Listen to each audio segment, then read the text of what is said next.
बहू की टीवी देखने की आदत से ससुराल परेशान। निशा आराम से टीवी पर सास बहू की सीरियल देख रही थी।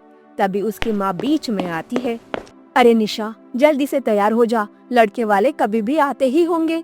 माँ, मैं शादी के लिए तैयार हूँ, पर मेरी एक शर्त है कि मुझे ससुराल में कोई टीवी सीरियल देखने से ना रोके। आप मेरी ये शर्त बता देना लड़के वालों को।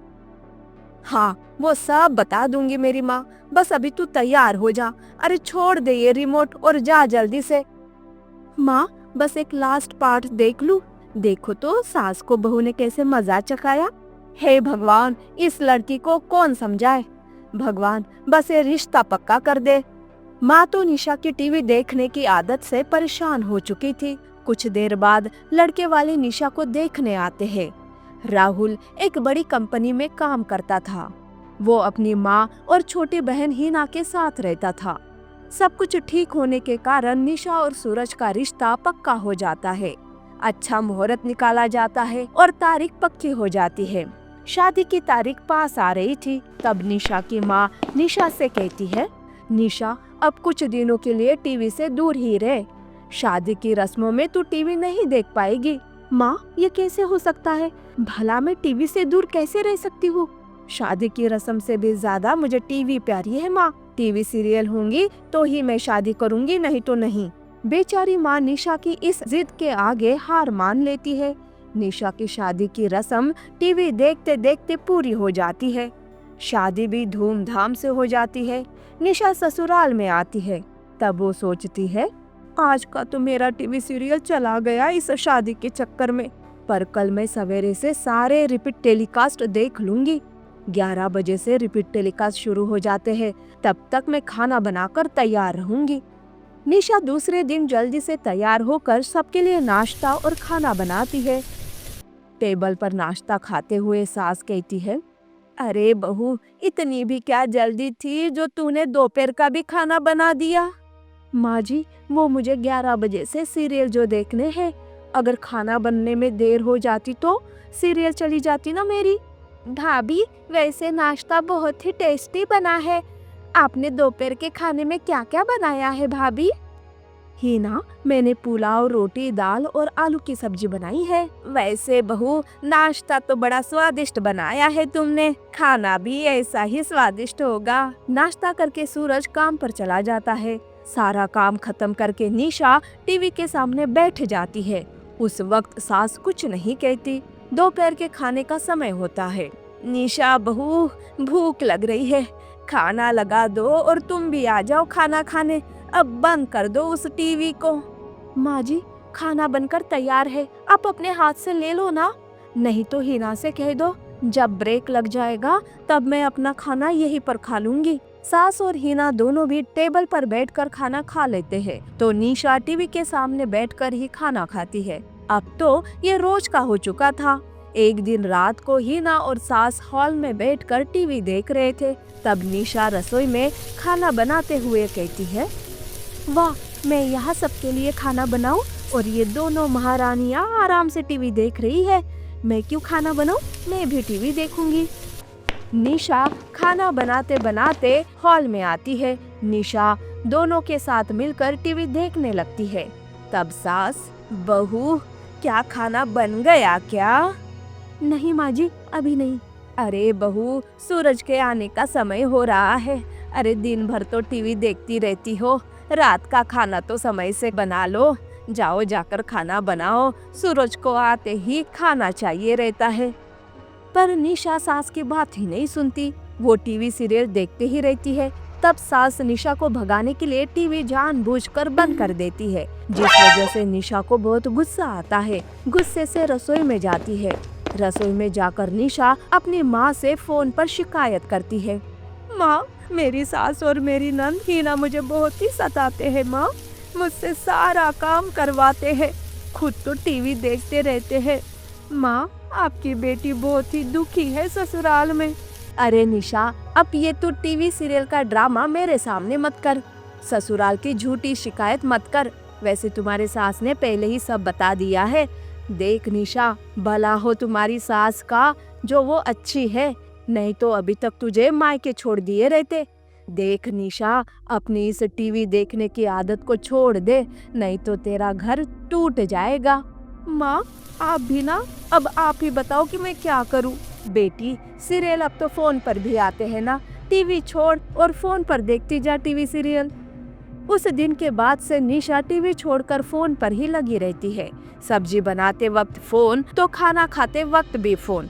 फोन की वजह से कभी सब्जी में नमक तो कभी सब्जी जल जाती थी। एक दिन तो निशा फोन पर सीरियल देखते हुए पनीर बना रही थी, पर सीरियल के चक्कर में सब्जी में वो नमक डालना ही भूल जाती है। सारे खाना खाते वक्त, अरे ये क्या बनाया निशा? सब्जी में ना नमक है और ना ही कोई स्वाद। अरे मुझे तो अच्छी लग रही है सब्जी, पता नहीं आपके मुंह का स्वाद कहाँ चला गया। हाँ, थोड़ा फोन से सर निकालो तो तुझे भी समझ में आ जाएगा। तब निशा फोन छोड़कर सब्जी का स्वाद लेती है। अरे सॉरी सॉरी, अरे बाप रे, इस निशा बहू ने तो दिमाग का दही बना दिया। पहले टीवी को चिपक कर रहती थी और अब इस फोन से। क्या करूं भगवान, कैसी बहू दी तूने। तब जाके सारा खाना खाकर सो जाते हैं। तब निशा सोचती है, अब तो रात को ही सारी सीरियल देखकर खत्म कर देती हूँ, ताकि दिन भर कोई गड़बड़ ना हो मुझसे। निशा अब रात को ही टीवी सीरियल देखने लगती है। लगता है निशा बहू सुधर गई। चलो, जो होता है वो अच्छा ही होता है। भगवान ने मेरी प्रार्थना सुन ली। दूसरे दिन सास देखती है तो ना नाश्ता बना था और ना ही निशा कहीं दिख रही थी। वो निशा को आवाज लगाती है, तब सूरज आता है। अरे सूरज, निशा कहाँ है? आज तो उसने खाना और नाश्ता भी नहीं बनाया। उसकी तबीयत तो ठीक है ना? माँ रात भर बिना सोए फोन देख रही थी, अभी सोई है निशा। अब तो हमें आज बाहर का खाना खाना ही पड़ेगा। हे भगवान, सोचा था बहू सुधर गई, पर अब तो नई कहानी शुरू हो गई। एक खत्म नहीं होती तो दूसरी शुरू हो जाती है। माँ, मैं निशा के लिए रसोई में, बेडरूम में टीवी ही लगा देता हूँ, ताकि हमें समय में खाना मिलता रहे। अब निशा के लिए सूरज रसोई और बेडरूम में टीवी लगा देता है। निशा रसोई में खाना बनाते टीवी देखती तो बेडरूम में आराम करते। घर की भलाई के लिए सास भी निशा को बोलना बंद कर देती है और सब कुछ ठीक हो जाता है। बारिश में गरीब के गर्मा गर्म चिकन पकोड़े। एक्सीडेंट के बाद से रमेश चल नहीं पा रहा था, इसीलिए परिवार की जिम्मेदारी सुमन पर आई थी। सुमन एक होटल में चिकन पकोड़े बनाने का काम करती थी। एक दिन दो आदमी बातें करते हुए होटल में आ रहे थे। अरे सुमन के होटल में ना सुमन के हाथ से बने चिकन पकोड़े ही बहुत स्वादिष्ट होते हैं। वहाँ तो नंबर लगाना पड़ता है चिकन पकोड़ों के लिए। चलो जल्दी से। हाँ, मैंने मेरे गांव में इस सुमन होटल के बड़े चर्चे सुने हैं। चलो चलते हैं खाने के लिए। ये बात होटल का मालिक दामोदर सुन लेता है। अरे ये होटल का नाम दामोदर होटल है, फिर सारे लोग सुमन का होटल क्यों कह रहे हैं? ऐसे तो मेरा नाम ही खराब हो जाएगा। मेरे पैसे, मेरी मेहनत और नाम उस गरीब सुमन का। इस बात से दामोदर सुमन से ईर्ष्या होने लगती है। उसे डर भी लगता है कि कहीं सुमन की वजह से उसकी मेहनत और उसके पैसे बर्बाद न हो जाए। इसी वजह से दामोदर सुमन को काम से निकालने का फैसला करता है। अब तो आज के आज ही मैं इस गरीब सुमन को काम से निकाल दूंगा। अब मैं इस सुमन को और बर्दाश्त नहीं कर सकता। दामोदर सुमन पर काम का दबाव डालने लगता है। सुमन भी बिना हार माने काम करती जा रही थी। ऐसे में उसके हाथ से प्लेट गिरकर टूट जाती है। फिर क्या, दामोदर को अच्छा मौका मिल जाता है सुमन पर गुस्सा करने का। दामोदर सुमन पर चिल्लाते हुए कहता है, अरे ये क्या कर दिया सुमन? हमेशा मेरा नुकसान करती रहती हो। मालिक, मेरी तबीयत ठीक नहीं है, पता नहीं कैसे प्लेट फिसल कर गिर गई। अरे बंद कर तेरी ये नौटंकी। बड़ी आई तबीयत ठीक नहीं कहने वाली। मैं सब समझता हूँ, चल निकल जा यहाँ से। मेरे होटल में तेरी कोई जरूरत नहीं है। मालिक, मालिक ऐसे मत कीजिए। आपको तो पता है ना मेरे पति की हालत कैसी है। उनकी दवाइयाँ और राशन का खर्चा मेरे इसी काम पर चलता है। कृपा कीजिए मालिक, मैं हाथ जोड़ती हूँ, मुझे काम से मत निकालिए। अरे तेरे पति और तेरे राशन का ठेका क्या मैंने ले रखा है? और नुकसान करने से पहले ये सब सोचना था ना। चल जा यहाँ से, मुझे कुछ नहीं सुनना। जा, मेरा मुंह क्या देख रही हो? दामोदर सुमन को धक्के देकर होटल से बाहर निकालता है। बाहर तेज बारिश चल रही थी। सुमन रोते हुए निराश होकर घर जा रही थी। ऐसे लग रहा था जैसे सुमन के नसीब पर कायनात भी रो रही है। सुमन बारिश में भीगते हुए घर आती है। अरे सुमन, तुम तो भीग गई और आज काम क्या जल्दी खत्म हो गया? वो रोने लगती है। ये क्या कह रही हो सुमन तुम? देखो मुझे सब बताओ, तुम्हारे आंसू देखकर मेरा दिल बैठा जा रहा है। सुमन रोते हुए सारी बात बता देती है। काश मैं चल पाता तो तुम्हारी आज ये हालत ना होती। तुम्हें लोगों की बातें सुननी पड़ती है। सुमन, मैं तुम्हारा गुनहगार हूँ, मुझे माफ कर दो। ऐसे बोलकर आप मुझ पर पाप मत डालिए। सुख दुख में मैं आपका साथ नहीं दूंगी तो कौन देगा? आप चिंता न करें, मैं दूसरा काम ढूंढ लूंगी। रमेश और सुमन एक दूसरे का हौसला बढ़ाते हैं। 2 दिन तक मूसलाधार बारिश शुरू थी। अब घर का राशन खत्म हो चुका था।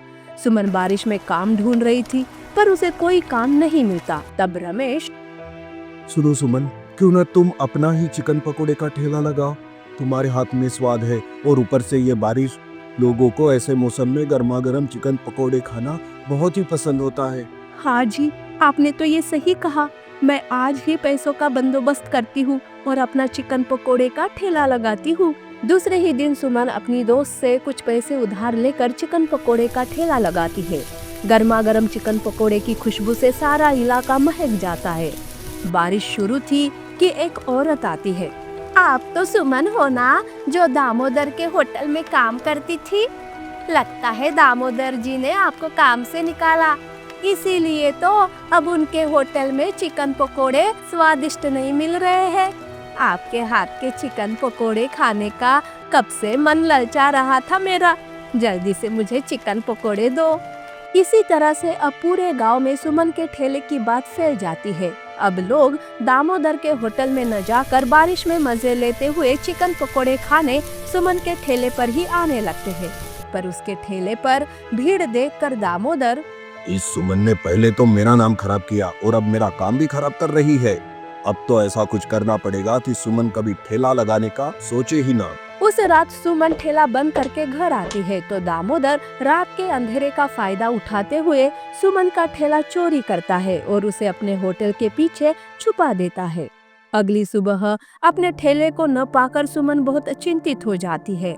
2 दिनों से सुमन घर पर ही बैठी थी। ये पक्का उस दामोदर का काम है सुमन। तुम पुलिस स्टेशन जाओ और उसके खिलाफ कंप्लेंट करो। पर हमारे पास कोई सबूत नहीं है न जी। ऐसे में मेरी बात कौन सुनेगा, बताओ तो। थोड़ी देर बाद उनके घर का दरवाजा बजता है। घर के बाहर ठेला लेकर हेमंत नाम का एक आदमी खड़ा था। सुमन ठेले को देखकर बहुत खुश हो जाती है। मेरा ठेला? आपको ये कहाँ से मिला? आप कौन हो? मैं एक पुलिस हूँ। मेरी बेटी को आपके हाथ के चिकन पकोड़े बहुत पसंद है। उसकी फरमाइश थी कि उसके जन्मदिन पर आप चिकन पकोड़े बनाए। मैं 2 दिन से आपको ढूंढ रहा था। आज मैंने आप दोनों की सारी बातें सुनी और दामोदर के यहाँ से आपका ये ठेला लेकर आ गया। दामोदर को चोरी के आरोप में अंदर किया है मैंने। आपका बहुत बहुत धन्यवाद। आपके बेटी के जन्मदिन पर मैं अपनी तरफ से चिकन पकोड़े बना कर दूंगी। उस दिन सुमन जन्मदिन के लिए चिकन पकोड़े बना कर देती है। उस दिन से बारिश में गर्मा गर्म चिकन पकोड़े बनाने लगती है। लोग भी बारिश में चिकन पकोड़े खाते हुए बारिश के मजे लेने लगते हैं।